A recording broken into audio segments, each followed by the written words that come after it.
പ്രിയപ്പെട്ട സുഹൃത്തുക്കളെ, സഹോദരി സഹോദരങ്ങളെ, എല്ലാ ക്രിസ്ത്യാനികളും വളരെ കൃത്യമായി അറിഞ്ഞിരിക്കേണ്ട, ഇഹലോകത്തിനും പരലോകത്തിനും തുല്യമായി പ്രാധാന്യം അർഹിക്കുന്ന സുപ്രധാനമായ സമാനതയില്ലാത്ത ഒരു വെളിപ്പെടുത്തലാണ് ഈ വീഡിയോയിൽ കൂടെ നിങ്ങളുമായി പങ്കിടുവാൻ ഞാൻ ഉദ്ദേശിക്കുന്നത്. നിങ്ങൾ തീർച്ചയായും ഈ സംരംഭത്തോട് സഹിഷ്ണുതയോടെ സഹകരിക്കും എന്ന ഉത്തമ വിശ്വാസം എനിക്കുള്ളതിനാൽ ആ ആശ്വാസം നമ്പിക്കൊണ്ട് ഈ കർത്തവ്യത്തിലേക്ക് ഞാൻ എൻ്റെ കാൽ വയ്ക്കട്ടെ. ഒരിക്കൽ കൂടെ ഏവർക്കും സ്വാഗതം. ചോദ്യം ഇതാണ്: എന്തുകൊണ്ടാണ് ക്രിസ്ത്യാനികൾ മരിച്ചാൽ അവർ ഓരോരുത്തരും അവരുടെ ശവം അവരായിരുന്ന സഭയുടെ ശവക്കോട്ടയിൽ മാത്രമേ അടക്കാൻ പാടുള്ളൂ എന്ന നിർബന്ധം നിലവിൽ നിൽക്കുന്നത്? കുറച്ചുകൂടി വ്യക്തമായി പറഞ്ഞാൽ, ഒരു CSIക്കാരൻ മരിച്ചാൽ അവൻ്റെ ശവം ഓർത്തഡോക്സ് ശവക്കോട്ടയിൽ അടക്കാൻ പാടില്ല. അത് പോട്ടെ, നമുക്ക് മനസ്സിലാക്കാം.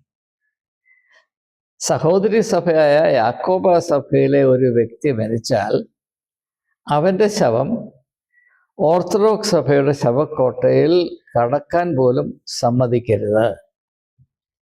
അതുപോലെ ഒരു പെന്തക്കോസ്തുകാരൻ മരിച്ചാൽ അവൻ്റെ ശവം CSI സഭയുടെയോ മാർത്തോമാ സഭയുടെയോ ഓർത്തഡോക്സ് സഭയുടെയോ ശവക്കോട്ടയിൽ അടക്കരുത്. ഒരു കത്തോലിക്കൻ്റെ ശവം കത്തോലിക്കൻ്റെ ശവക്കോട്ടയിൽ തന്നെ അടക്കണം. അവരുടേതായ പുരോഹിതന്മാരുടെ കാർമ്മികത്വത്തിൽ ആ ക്രിയ നടത്തണം എന്ന നിർബന്ധം പിടിക്കുന്നത് എന്തുകൊണ്ടാണ്? തീർച്ചയായും ഈ ഓരോ ആചാര ക്രമങ്ങളുടെ പിറകിൽ അതിൻ്റേതായ ഉദ്ദേശവും യുക്തിയും ഉണ്ടാകും എന്നത് നിശ്ചയമാണ്. അതൊരു അനിവാര്യതയാണ്. അതുകൊണ്ട് എന്താണ് ഇതിൽ മറഞ്ഞിരിക്കുന്ന ലക്ഷ്യമെന്നും യുക്തിയെന്നും അന്വേഷിച്ചറിയുക തീർച്ചയായും അഭികാമ്യമായൊരു സംരംഭം തന്നെയാണ്. അപ്രകാരമുള്ളൊരു സംരംഭത്തിലേക്കാണ് ഞാൻ നിങ്ങളെ സാദരം ക്ഷണിച്ച് കഴിഞ്ഞത്. ഈ ഉത്തരത്തിലേക്ക് ഞാൻ 60 വർഷത്തോളം വളരെ കൂലങ്കഷമായി ചിന്തിച്ച് കൃത്യമായി അന്വേഷിച്ച് കണ്ടുപിടിച്ച ഉത്തരത്തിലേക്ക് നമുക്ക് പ്രവേശിക്കാം. ഇത് വേണ്ടതുപോലെ വെളിപ്പെടുത്താനുള്ള വാക്ചാതുര്യം ദൈവമേ എനിക്ക് നൽകണമേ എന്ന് ഞാൻ ഉള്ളിലൊന്ന് പ്രാർത്ഥിച്ചു കൊള്ളട്ടെ. യുക്തി ഇതാണ്: ഓരോ ക്രിസ്ത്യാനിയും മരിക്കുമ്പോൾ അവൻ്റെ പള്ളിയുടെ ശവക്കോട്ടയിൽ അടക്കുന്നതിൻ്റെ യുക്തി ഞാൻ വെളിപ്പെടുത്താൻ പോവുകയാണ്. നമുക്കറിയാം, ഒരു ശവം ശവക്കോട്ടയിൽ അടക്കിക്കഴിഞ്ഞാൽ അതിനെ പിന്നെ വരവേൽക്കുന്നത് പുഴുക്കളാണ് എന്ന് നമുക്കറിയാം. അതിനുവേണ്ടി കാത്തിരിക്കുന്ന പുഴുക്കളുടെ ഒരു വലിയ സംഘം തന്നെയുണ്ട്. അവർ ഓരോരുത്തരുടെയും വരവും കാത്ത് കണ്ണിൽ എണ്ണയും ഒഴിച്ച്, 10 കന്യകമാരുടെ ആ ഉപമയിൽ 5 കന്യകമാരുടെ കയ്യിലെ വിളക്കിൽ എണ്ണയില്ലായിരുന്നു എന്ന് പറഞ്ഞു. പക്ഷേ പുഴുക്കൾ, ശവക്കോട്ടയിൽ ഇങ്ങനെ ശവം വരാനായിട്ട് കാത്തിരിക്കുന്ന പുഴുക്കൾ എല്ലാം ബുദ്ധിയുള്ള പുഴുക്കളായതുകൊണ്ട് അവരുടെ കയ്യിലുള്ള വിളക്കിൻ്റെ ഉള്ളിൽ എണ്ണയുണ്ട്. അത് ഓരോരുത്തരും വരാനായി ഈ എണ്ണ വിളക്കിനകത്ത് വെക്കുന്നതിന് പകരം കണ്ണിലൊഴിച്ചുകൊണ്ട് ഈ പുഴുക്കൾ കാത്തിരിക്കുകയാണ് എന്നതാണ് ആദ്യമായി എനിക്ക് കണ്ടുപിടിക്കാൻ കഴിഞ്ഞത്. എന്നാൽ അതിനുശേഷം കുറച്ചു നാൾ അന്വേഷിച്ചപ്പോൾ മനസ്സിലായത്, ഈ ശവക്കോട്ടകളിൽ വസിക്കുന്ന ഇപ്രകാരം കണ്ണിൽ എണ്ണ ഒഴിച്ച് കാത്തിരിക്കുന്ന പുഴുക്കൾ എല്ലാം ഒരുപോലെയല്ല. മനുഷ്യരുടെ ഇടയിൽ എപ്രകാരം ഉച്ചനീചത്വമുണ്ടോ, എപ്രകാരം ശ്രേണീബദ്ധമായ ഒരു സംവിധാനമുണ്ടോ, അതുപോലെ തന്നെ ശവക്കോട്ടയിൽ ഇപ്രകാരം കണ്ണിൽ എണ്ണ ഒഴിച്ച് കാത്തിരിക്കുന്ന പുഴുക്കളുടെ ഇടയിലും ഉച്ചനീചത്വവും ശ്രേണീബദ്ധമായ ഒരു സംവിധാനവും, മേലേക്കിടയിലുള്ള പുഴുക്കൾ, അതിന് താഴെയുള്ള പുഴുക്കൾ, ഏറ്റവും താഴെയുള്ള പുഴുക്കൾ, ഇങ്ങനെയുള്ള വ്യത്യാസം പുഴുക്കളുടെ ഇടയിലുമുണ്ട്. അത് ക്രിസ്ത്യാനികളുടെ പുഴുക്കളായതുകൊണ്ട് അങ്ങനെ അവയ്ക്ക് ഒരു സ്വഭാവം അത്യാവശ്യമായതുകൊണ്ട് സംഭവിച്ചതാണ് എന്ന് ക്രിസ്ത്യാനികളെ കൊച്ചാക്കാൻ താല്പര്യമുള്ള സംഘപരിവാർ പറയുന്നത്. പക്ഷെ അതിലൊന്നും ഞാൻ അത്രമാത്രം പ്രാധാന്യം കൽപ്പിക്കുന്നില്ല എന്ന് ഒന്ന് സൂചിപ്പിച്ചുകൊണ്ട് മുൻപോട്ട് പോവുകയാണ്. ഏതായാലും പലവിധമായ താല്പര്യങ്ങളുള്ള, കാഴ്ചപ്പാടുള്ള, രുചികളുള്ള പുഴുക്കളാണ് ഈ ശവക്കോട്ടയിൽ ഇങ്ങനെ കണ്ണിലെണ്ണ ഒഴിച്ച് കാത്തിരിക്കുന്നത് എന്നത് വളരെ വ്യക്തമാണ്. അതിനെപ്പറ്റി എനിക്ക് യാതൊരു സംശയവുമില്ല. അപ്പോൾ നിങ്ങൾ ന്യായമായും ചോദിക്കും, എന്തിനാണ് പുഴുക്കളുടെ ഇടയിൽ ഈ വ്യത്യാസം? അതിൻ്റെ കാര്യമാണ് ഞാൻ പറയാൻ പോകുന്നത്. നിങ്ങൾക്കറിയാം, ഈ ശവക്കോട്ടയിലേക്ക് വരുന്നത് പല വിധത്തിലുള്ള ആളുകളാണ്. ഇപ്പോൾ ഒരു മെത്രാൻ മരിച്ചു. ചിലത്തൊക്കെ മെത്രാന്മാരെ ശവക്കോട്ടയിലല്ല, പള്ളിയുടെ അകത്ത് തന്നെ അങ്ങ് അടക്കിക്കളയും. പക്ഷെ അവിടെയും ഈ ക്രമീകരണമുണ്ട്. അപ്പം മെത്രാൻ വരുമ്പോൾ മെത്രാനെ തിന്നാനായിട്ട് അവകാശം പ്രാപിച്ച പുഴുക്കളുണ്ട്. അവയെ കണ്ടാൽ പലവിധമായ നിറങ്ങളാണ്, കുറെ കൂടെ വണ്ണമൊക്കെ ഉണ്ട്, കണ്ടാൽ ഒരു ഗമ തോന്നിക്കും. അങ്ങനെയുള്ള പുഴുക്കളെ കാണുമ്പോൾ മറ്റുള്ള പുഴുക്കൾ മാറി നിന്ന് സല്യൂട്ട് അടിക്കും. അവർക്കുള്ള അവകാശമാണ്, അവർക്ക് വേണ്ടി മാത്രം വെച്ചിരിക്കുന്ന അവകാശമാണ്. മെത്രാന്റെ ശവം ശവക്കോട്ടയിൽ വന്നാൽ അത് അവരുടെ മാത്രമായി കരുതുകയും ആ സംരക്ഷണത്തിൽ അവരതിരുന്ന് രാജഭോഗമായി ആസ്വദിക്കുകയും ചെയ്യുക എന്നത്. ഇത് മാത്രവുമല്ല, ഈ മെത്രാന്മാരെ മാത്രം തിന്നുവാൻ അവകാശമുള്ള പുഴുക്കളുടെ ഇടയിലും വ്യത്യാസമുണ്ട്. അത് ഓരോ സഭയുടെയും പ്രത്യേകം അനുസരിച്ചാണ്. ഉദാഹരണമായിട്ട് നമുക്കറിയാം, ചില സഭകളിൽ അവിടെ മെത്രാന്മാരെ അടക്കുമ്പോൾ ശരീരം മാത്രമല്ല അടക്കുന്നത്. ആ മെത്രാൻ ഇരുന്ന കസേരയിൽ വെച്ച മെത്രാൻ എന്ന് പറഞ്ഞാൽ മെത്രാൻ്റെ ശവത്തെ കസേരയിൽ ഇരുത്തിയിട്ടാണ് അടക്കുന്നത്. അപ്പോൾ അങ്ങനെ മെത്രാന്മാരെ തിന്നാനായി പ്രത്യേകമായ ലൈസൻസും യോഗ്യതയും പ്രാപിച്ച, അവകാശം പ്രാപിച്ച ഈ മെത്രാൻ തീനി പുഴുക്കൾ ആ സഭയുടെ ശവക്കോട്ടയിലോ അല്ലെങ്കിൽ പള്ളിയുടെ പരിസരങ്ങളിലോ ഇങ്ങനെ കാത്തിരിക്കുമ്പോൾ അവയ്ക്ക് മറ്റുള്ള പുഴുക്കളെക്കാൾ ശരീരം, മാംസം തിന്നുക എന്നതിനപ്പുറത്ത് തടി കൂടെ തിന്നാനുള്ള കഴിവ് ഉണ്ടായിരിക്കും. കാരണം ഒരു മെത്രാനെ കസേരയിലിരുത്തി കുഴിച്ചു മൂടുമ്പോൾ ആ മെത്രാന്റെ ശരീരം മാത്രം തിന്നിട്ട് ഒരു കാര്യവുമില്ല. ആ മെത്രാന്റെ കസേര കൂടെ അപ്രകാരം തന്നെ തിന്നെങ്കിൽ മാത്രമേ എന്തെങ്കിലും പ്രയോജനമുള്ളൂ. അതിൻ്റെ തത്വം ഞാൻ ഏറെ താമസിയാതെ വെളിപ്പെടുത്തുന്നതാണ്. എല്ലാത്തിനും അതിൻ്റെതായ തത്വവും നിമിത്തവുമുണ്ട്, അല്ലാതെ ഒന്നും സംഭവിക്കുന്നില്ല. മെത്രാന് പകരം കത്തനാരാണെങ്കിൽ ആ ശരീരം തിന്നാൻ മെത്രാൻ തീനി പുഴുക്കൾക്ക് യാതൊരു അവകാശവുമില്ല.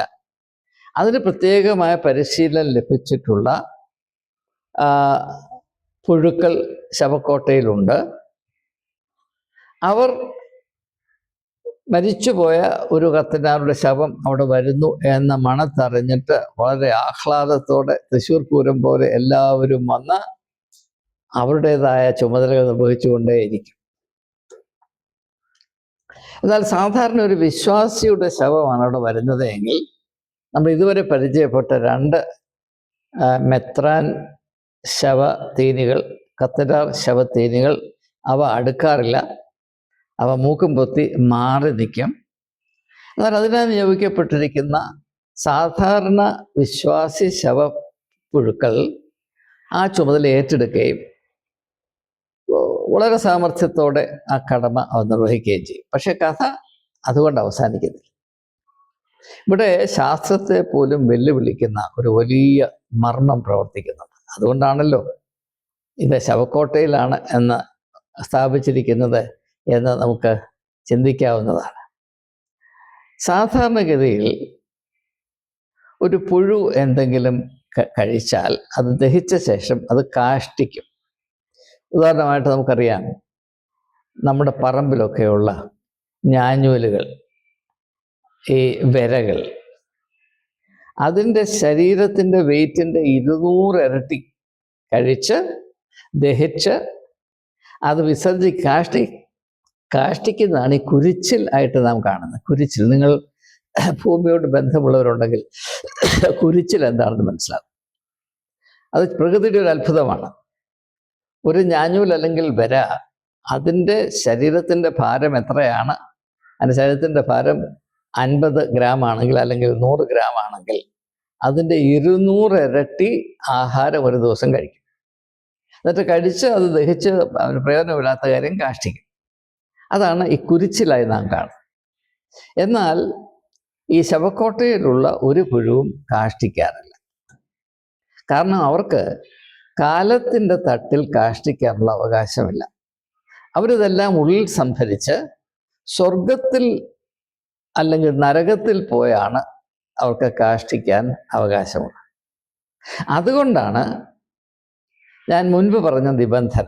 അതായത് ചില സഭകളിൽ മെത്രാന്മാരെ അടക്കുമ്പോൾ അവരുടെ കസേരയിൽ ഇരുത്തി അടക്കുന്നു. അങ്ങനെ അടക്കുന്ന മെത്രാന്മാരെ തിന്നുവാൻ ലൈസൻസ് പ്രാപിച്ച മെത്രാൻ തീനിപ്പുഴുക്കൾ മെത്രാന്മാരുടെ ശവം മാത്രമല്ല അവരുടെ കസേര കൂടെ ഭക്ഷിക്കേണ്ടതാകുന്നു. അങ്ങനെ ഭക്ഷിക്കുമ്പോൾ തൽഫലമായി സംജാതമാകുന്ന കാഷ്ടിക്കുന്നത് സ്വർഗത്തിലാണ്. അപ്പോൾ സ്വർഗത്തിലാകുമ്പോൾ ആ കാഷ്ടത്തിൽ നിന്ന് ഒറിജിനൽ മെത്രാനെയും ഒറിജിനൽ മെത്രാൻ്റെ ഒറിജിനൽ കസേരയും വീണ്ടെടുക്കാനുള്ള ക്രമീകരണം സ്വർഗത്തിലുണ്ട്. അപ്പോൾ ഈ പുഴുക്കൾ ചെന്ന് സ്വർഗത്തിൽ കാഷ്ടിക്കുമ്പോൾ വലിയ അത്ഭുതം എന്ന വിധത്തിൽ ആ കാഷ്ടത്തിൽ നിന്ന് സുന്ദരനായ അധികാരത്തിൻ്റെ സൂര്യൻ പ്രശോഭിക്കുന്ന മുഖമുള്ള മെത്രാൻ തൻ്റെ കസേരയോടുകൂടെ എഴുന്നേറ്റ് വരുന്നത് നിങ്ങൾക്ക് കാണാം. അതുകൊണ്ടാണല്ലോ നമ്മുടെ പല സഭകളിലും മെത്രാന്മാരെ ഇങ്ങനെ കസേരയിൽ വെച്ച് മാത്രമേ അടക്കാവൂ. കാരണം അവർ ആ കസേരയോടുകൂടെ സ്വർഗത്തിൽ പോവുകയും സ്വർഗത്തിൽ ചെന്ന് യഹൂദന്മാരുടെ 12 ഗോത്രങ്ങളെയും ന്യായവിധിക്കാൻ അവർക്ക് പ്രത്യേകമായ അവകാശം അവർക്ക് മാത്രമായി മാറ്റിവെച്ചിരിക്കുന്നു എന്നൊക്കെയുള്ള മൊണ്ണത്തരം, പോത്ത് കേട്ടാൽ നാണിക്കുന്ന മൊണ്ണത്തരമൊക്കെ വിശ്വസിക്കാൻ നമ്മുടെ ആളുകൾക്ക് അതിൻ്റെ ശാസ്ത്രീയമായ അടിസ്ഥാനമാണ് ഞാൻ ഈ പറഞ്ഞ് ഫലിപ്പിക്കാൻ ശ്രമിക്കുന്നത്. നിങ്ങൾ എന്നോട് ക്ഷമിക്കണം. അപ്പോൾ അതുകൊണ്ട് മെത്രാനെ ഭക്ഷിക്കുന്നതോടുകൂടെ മെത്രാൻ്റെ കസേരയും ഭക്ഷിച്ചില്ല എങ്കിൽ, അങ്ങനെ മെത്രാനെ ഭക്ഷിച്ച പുഴു സ്വർഗത്തിൽ ചെന്ന് കാഷ്ടിക്കുമ്പോൾ ആ കാഷ്ടം അപൂർണവും അപര്യാപ്തവുമാകയാൽ കസേരയില്ലാതെ മെത്രാൻ കാഷ്ടത്തിൽ നിന്ന് എഴുന്നേൽക്കുമ്പോൾ മെത്രാൻ എന്ത് ചെയ്യണമെന്നറിയാൻ വയ്യാതെ ഇതികർത്താ വ്യതിമൂഢനായി നിന്നു പോകുന്ന ഒരു കുന്തം വിഴുങ്ങിയ പോലെ അവിടെ നിൽക്കാൻ മാത്രമേ മെത്രാന് കഴിയുള്ളൂ. കാരണം മെത്രാന് ആത്മാവില്ലെങ്കിലും കസേര ഉണ്ടായിരിക്കണം. കസേരയില്ലാത്ത മെത്രാൻ, ഇപ്പം പണമില്ലാത്തവൻ പിണമാണ് എന്ന് പറയുന്ന പോലെ കസേരയില്ലാത്ത മെത്രാൻ വെറും കുന്തമാണ് എന്ന തത്വം സ്വർഗത്തിൽ പോലും വളരെ വളരെ പ്രാബല്യത്തിൽ നിൽക്കുന്ന ഒരു മർമ്മമാണ്. നാം ഇങ്ങനെയുള്ള കാര്യങ്ങൾ ഈ ലോകത്തിൽ വേണ്ടത്ര പ്രാധാന്യം കൽപ്പിച്ച് ആദരവ് അർപ്പിച്ച് ബഹുമാനിക്കുന്നില്ല എന്നെപ്പോലെയുള്ള ആളുകൾ. അത് വലിയ അപകടമാണ് എന്ന് ഞാൻ പലപ്പോഴും ഒക്കെ തിരിച്ചറിയാറുണ്ട്. പക്ഷേ എൻ്റെ സ്വഭാവം ഇങ്ങനായിപ്പോയി, ഞാൻ എന്ത് ചെയ്യാനാണ്? അപ്പോൾ അതുകൊണ്ട് എല്ലാ ബിഷപ്പന്മാരും എല്ലാ മെത്രാന്മാരും സ്വർഗത്തിൽ തന്നെ പോകും. അതിന് യാതൊരു സംശയമല്ല. അവർ ഈ ലോകത്തിലായിരുന്നപ്പോൾ എന്തൊക്കെ മറിമായങ്ങളും തിരുമറികളും കള്ളക്കമ്മട്ടങ്ങളും കാണിച്ചാലും എന്തെല്ലാം അധർമ്മം പ്രവർത്തിച്ചാലും അത് അവരെ ശവക്കോട്ടയിലുള്ള പുഴുക്കൾ തിന്നു കഴിയുമ്പോൾ അവർ ഈ ലോകത്തിലായിരുന്നപ്പോൾ ആർജിച്ച മാലിന്യം മുഴുവനും അപ്രത്യക്ഷമാകുകയും അവരും അവരുടെ കസേരയും മാത്രം പുഴുക്കളുടെ കാഷ്ടത്തിൽ അവശേഷിക്കുകയും അത് സ്വർഗത്തിൽ വിക്ഷേപിക്കുന്നതോടുകൂടെ അതതിൻ്റെ പരിപൂർണമായ സ്ഥിതി പ്രാപിച്ച് അതിൽ നിന്ന് സുമുഖനും സുശീലനുമായ മെത്രാൻ കസേരയോടെ ഉയർത്തെഴുന്നേൽക്കുന്ന രംഗമാണ് നിങ്ങൾ സ്വർഗത്തിൽ കാണാൻ പോകുന്നത്.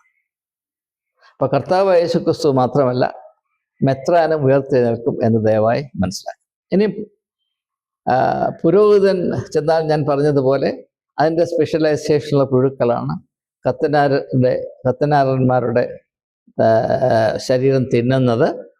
അവരും ഇപ്രകാരം തന്നെ കത്തനാരന്മാരുടെ ഗുണമനുസരിച്ച് ഒന്നുകിൽ സ്വർഗത്തിൽ, അല്ലെങ്കിൽ ഈ ശുദ്ധീകരണ സ്ഥലം പർഗേറ്ററി എന്ന് പറഞ്ഞ് കത്തോലിക്കൻ മതം കണ്ടുപിടിച്ച ഒരിടമാണ്.